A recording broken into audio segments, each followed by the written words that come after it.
माननीय विधायक जी का पहले कार्यकाल का पहला क्वेश्चन। जय जगन्नाथ बोले नहीं अभी। और जय जगन्नाथ के साथ वो उम्मीद करूंगा कि टंकराम जी डंक ना मारेंगे। जय जगन्नाथ सबको। हाँ, अब प्रश्न ठीक रहेगा। धन्यवाद अध्यक्ष महोदय।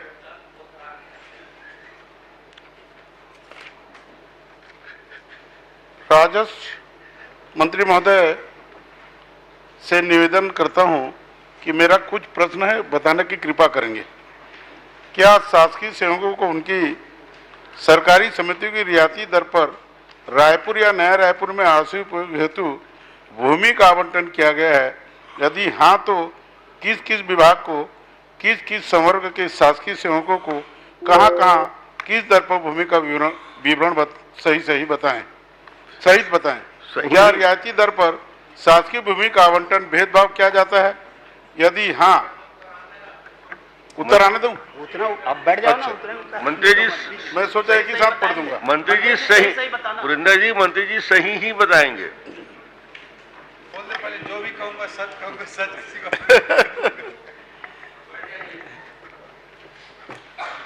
माननीय अध्यक्ष महोदय, माननीय विधायक का प्रश्न शासकीय सेवकों की जो सहकारी समिति उनको जमीन भूमि आवंटन का है। माननीय सदस्य को बताना चाहूँगा कि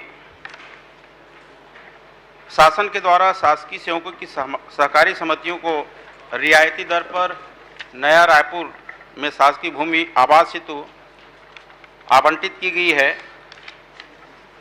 इसमें छत्तीसगढ़ राज्य प्रशासनिक सेवा निर्माण सहकारी समिति इनको नया रायपुर, तहसील रायपुर, शेरी खेड़ी में पटवारी हल्का नंबर 77, कुल रकबा 12.128 हेक्टेयर के टुकड़े 15 एकड़ को शासन के गाइडलाइन 2018-19 के अनुसार आवंटित किया गया है।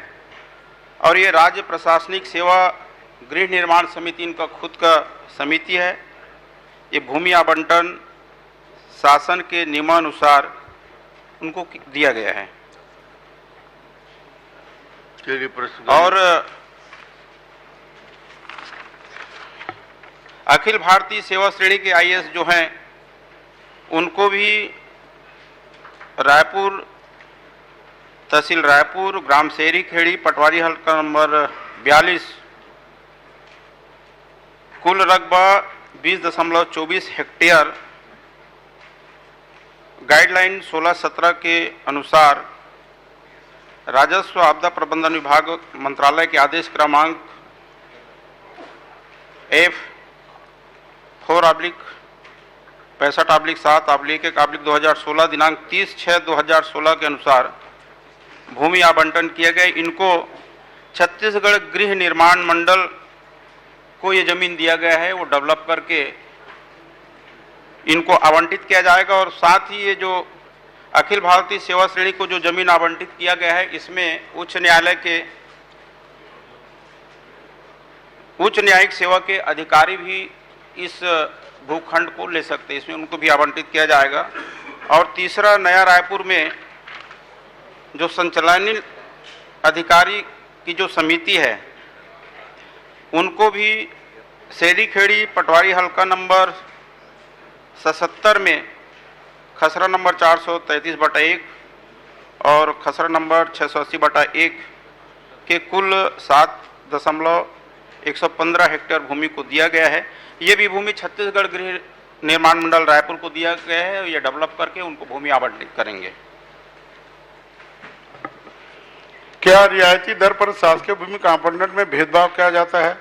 यदि नहीं तो संचालनीय अधिकारियों की गृह निर्माण सहकारी समिति का आवंटन क्यों नहीं किया गया? कब तक किया जाएगा?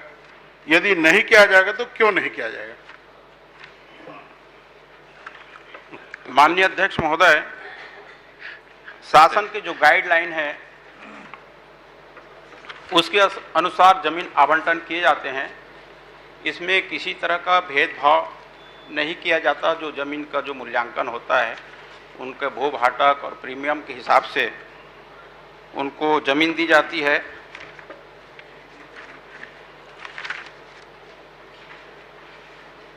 और अभी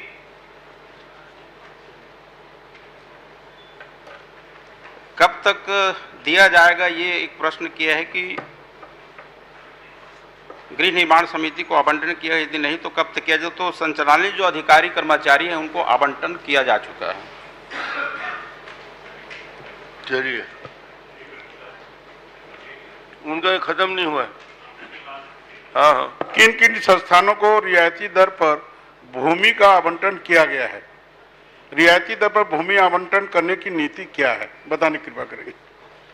माननीय अध्यक्ष महोदय, जो जिला कार्यालय से हमको जो सूची मिली है कि किन किन संस्थानों को रियायती दर पर भूमि आवंटन किया गया है, ये प्रश्नोत्तरी पुस्तिका में उनकी सूची संलग्न है। करीब 50 लोगों की सूची है और रियायती दर पर भूमि आवंटन करने की नीति, इनका भी पृथक से जानकारी दिया गया है। बहुत सारे नियम शर्त होते हैं, उन नियम शर्तों के अधीन संस्थाओं को, समाज सेवी संस्थाओं को, शैक्षणिक संस्थाओं को रियायती दर पर भूमि उपलब्ध कराया जाता है। उनका कहने का मतलब है सामान्य और विशेष शर्त में कितना फर्क है? जवाब में आए सामान्य शर्त और विशेष शर्त, ये दोनों में कितना फर्क है मूलभूत?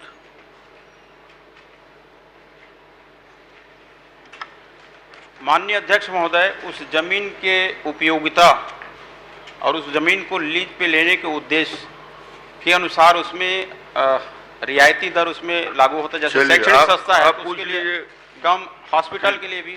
ठीक ठीक, समझ गया। माननीय अध्यक्ष महोदय, मैं मंत्री जी से पूछना चाहता हूं कि 7/8/2019 को छत्तीसगढ़ प्रदेश राजपत्रित कर्मचारी संघ द्वारा लिखे गए पत्रों पर क्या कार्रवाई की गई?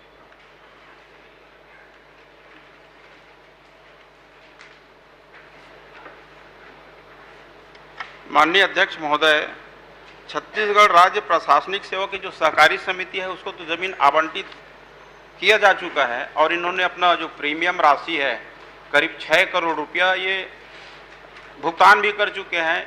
इनको बल्कि अब भूमि जो है इनकी समिति के द्वारा अलग अलग जितने आवेदन किए हैं उनको आवंटित करने वाले हैं। चलिए धर्मजीत जी, आप पूछ ले। सर, ये भूमि आवंटन का मामला है तो मैं आपके माध्यम से माननीय मंत्री जी से ये पूछना चाहता हूँ कि क्या आपके विभाग में रायपुर में विधायकों और सांसदों को भी जमीन देने के लिए कोई प्रस्ताव आपके पास है? यदि है तो क्या आपने दे दिया? अगर नहीं दिया है तो क्या आप उनको देंगे, और देंगे तो कब तक देंगे? नए विधायक जो अभी जीत के आए हैं और सांसदों को।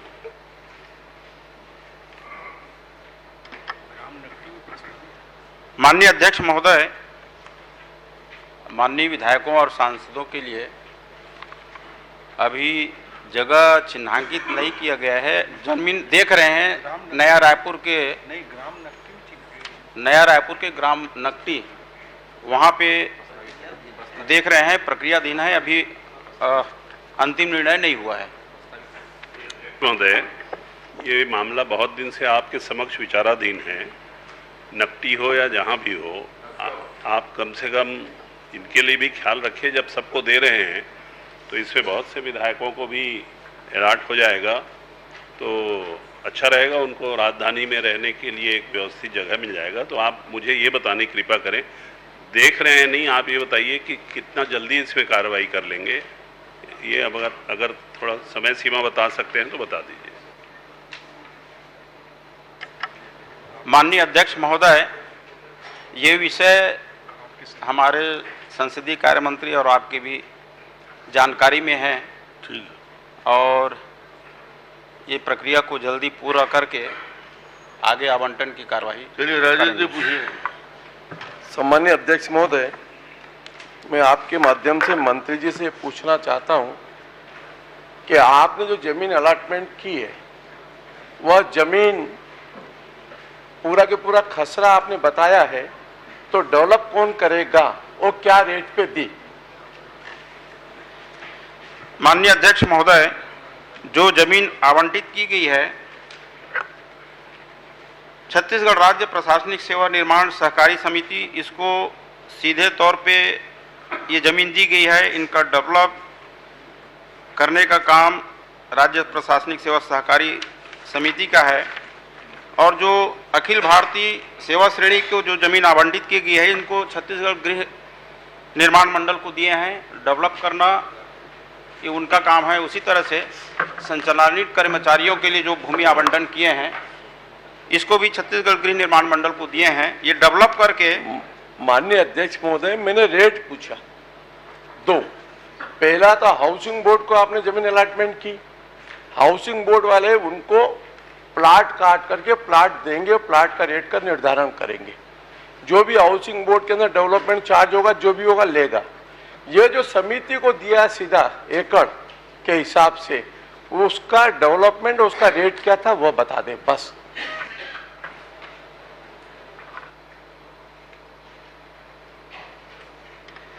माननीय अध्यक्ष महोदय, माननीय वरिष्ठ विधायक ने जो जमीन अलॉट किए हैं, उनके मूल्य निर्धारण की जानकारी चाहिए है। इसकी जानकारी मैं माननीय विधायक को पृथक से चलिए उपलब्ध कराऊंगा। उमेश पटेल जी, माननीय उपलब्ध करा देंगे आप। उपलब्ध नहीं, इसके अंदर जो बात है कि अगर सरकारी कर्मचारी को रियायत दर पे आपने जमीन दी तो उसका रेट एकड़ के हिसाब से लिया कि प्लाट के हिसाब से लिया।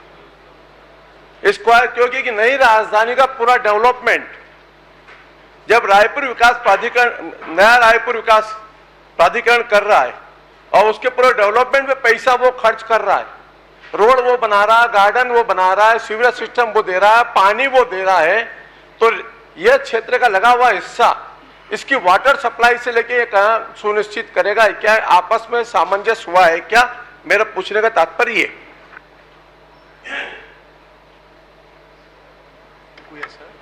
माननीय अध्यक्ष महोदय, ये आवासीय कॉलोनी जो आवंटित की गई है, उसको डेवलपमेंट छत्तीसगढ़ गृह निर्माण मंडल करेगा। और इनकी जो राशि है, ये एकड़ के हिसाब से लगा कि स्क्वायर फीट के हिसाब से। ये 2017, 18, 18-19 का प्रकरण है, तो मैं आपको उपलब्ध करा दूंगा। नहीं अध्यक्ष महोदय, मेरा इतना ही पूछने का तात्पर्य है कि अगर आपने जमीन दी, रेट में जो भी दी, लगा हुआ जो पूरा वाटर सप्लाई से लेके ड्रेनेज सिस्टम से लेके सब कुछ का, क्या वहां पर नया रायपुर अथॉरिटी से उसकी परमिशन लेकर के कि भविष्य में वहां पानी की समस्या आएगी, सीवरेज सिस्टम की समस्या आएगी, क्या इनकी सहमति के आधार पर वहां कॉलोनी डेवलपमेंट के लिए आपने जमीन दी? मेरे कहने का तात्पर्य ये कि भविष्य में जिस प्रकार से रायपुर के चारों तरफ कॉलोनियां बस गई और वहां पानी नहीं पहुंचा पाए, ऐसा नया रायपुर का एक मास्टर प्लान बना हुआ है और उसमें अगर ये सोसाइटियों को जमीन देंगे तो नया रायपुर से कम कंसल्ट लेना चाहिए कि फ्यूचर में वाटर सप्लाई, ड्रेनेज सिस्टम, इन सब के लिए उनके डेवलपमेंट आप कम रेट में दें। लेकिन जो एक 21वीं सदी का नया रायपुर बसा है, वो ऐसा नहीं हो कि चारों तरफ इसी टाइप का डेवलपमेंट खड़ा हो जाए। जो कल्पना हम कर रहे थे वो कल्पना चूराचूर हो जाए। चलिए सुझाव ले लेंगे श्री उमेश पटेल जी।